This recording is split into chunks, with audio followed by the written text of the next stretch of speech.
Hello and welcome to the Album Man, and in my third Q&A, which, considering my other two only had one part, and I think the second one was like 25 minutes, and already we are over the half an hour mark, and we've still got a lot of questions to go, so that's good. I like doing Q&As, they're always fun. I don't do them that often, so yes, so this is part 3, and we're going to start with Richard D. And he says, why don't you buy music on cassette tapes? Because quite simply, I hate the things. I think I'm one of the last generations to actually grow up with cassettes, and I never liked them. The horrible hiss they always had, and the sound quality being so compressed, and it makes a song on YouTube recorded with a 10-year-old mobile phone at a concert sound like a mint 180 gram LP in comparison.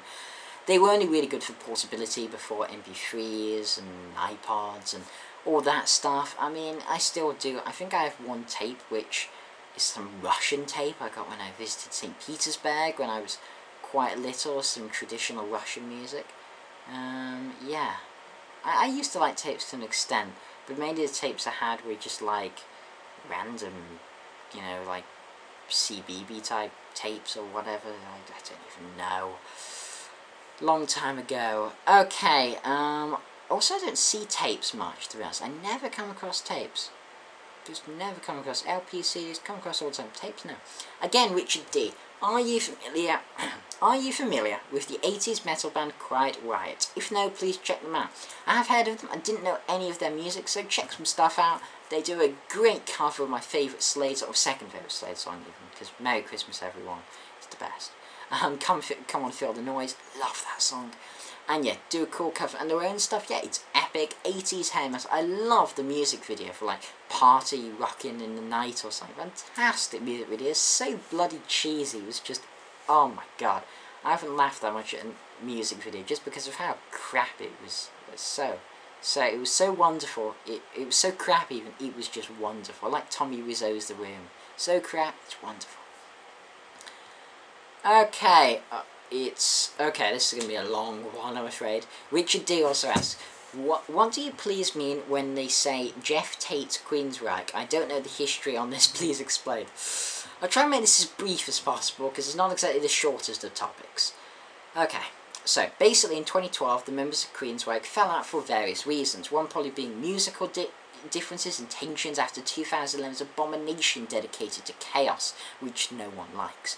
And Geoff Tate, the lead singer, he certainly musically wanted the band to go more in that dedicated to chaos direction, which they have been pretty much since Promised Land. I mean, they haven't made anything good for a while, but that's another story.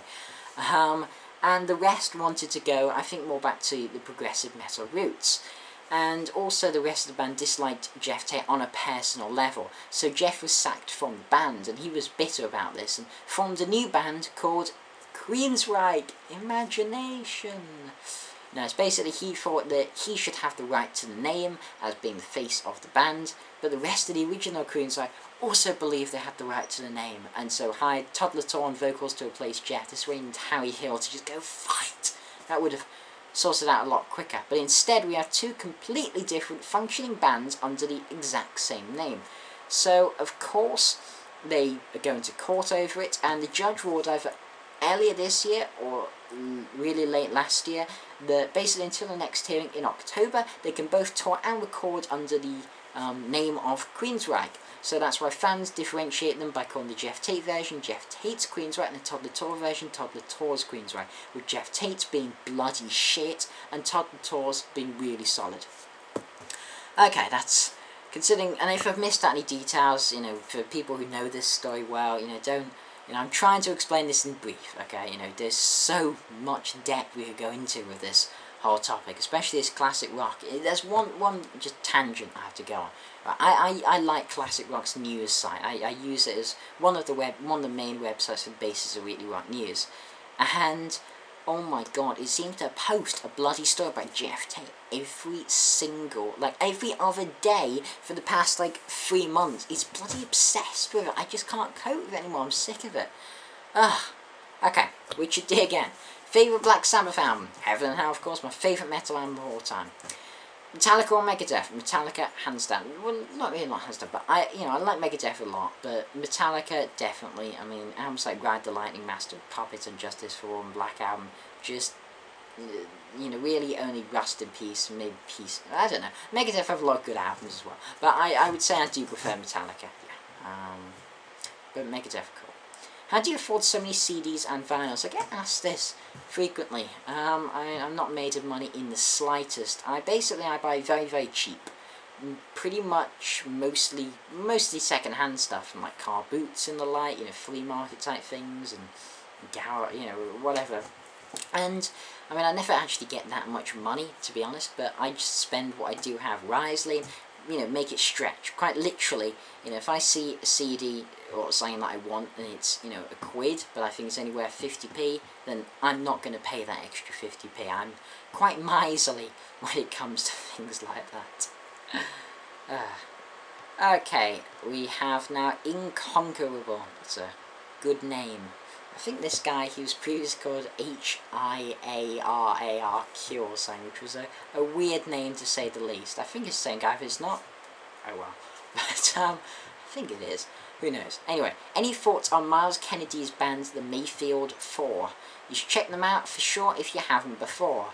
Rhymes, Mayfield 4, should check it.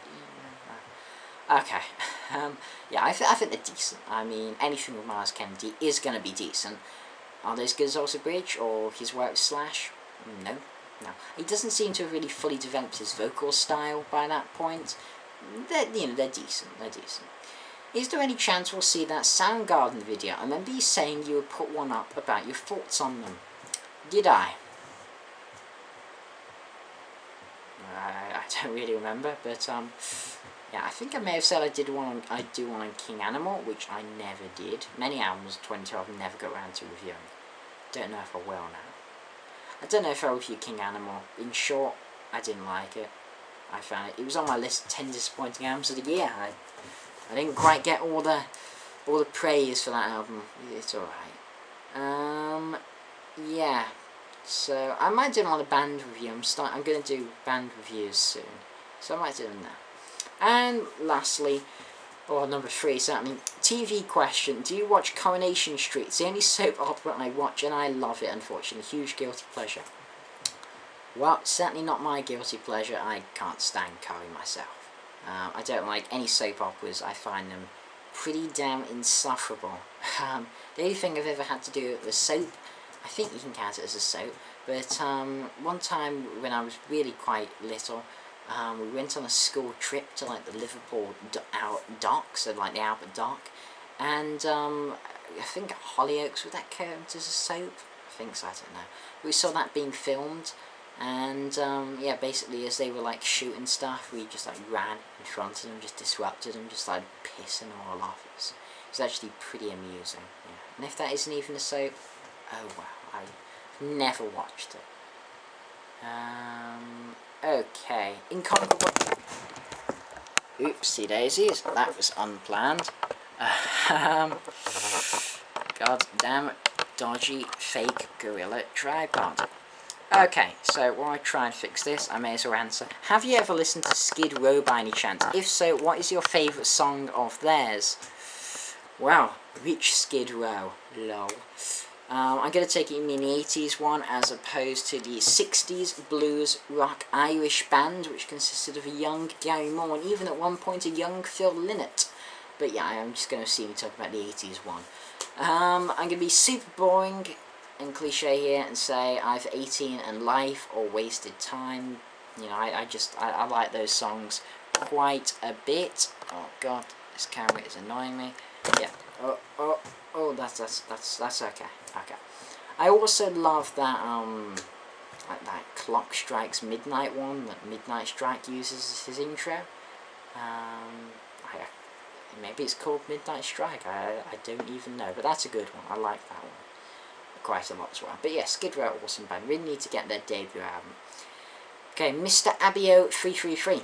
Do you listen to Stone Sour? I really enjoy them, especially House of Gold and Bones Part 1. That album is just legend, so good. Well, me, nope. That's because, you see, I have this rare condition. It's an extreme allergy to Corey Taylor. And it's actually so serious that if I hear even 1 second of Slipknot or Stone Sour, it could actually be fatal.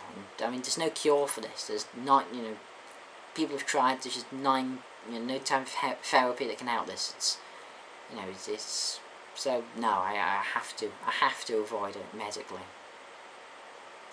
Basically, I don't like anything Corey Taylor does.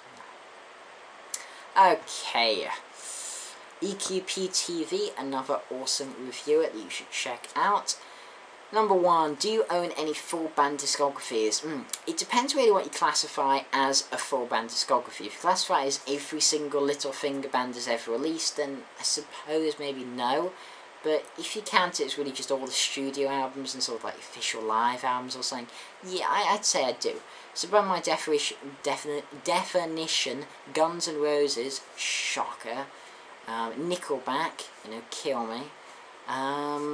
Kaiser Chiefs, they have a big discography. Killers as well. The Beatles. Then I'm really close to completing my Metallica and just need Reload.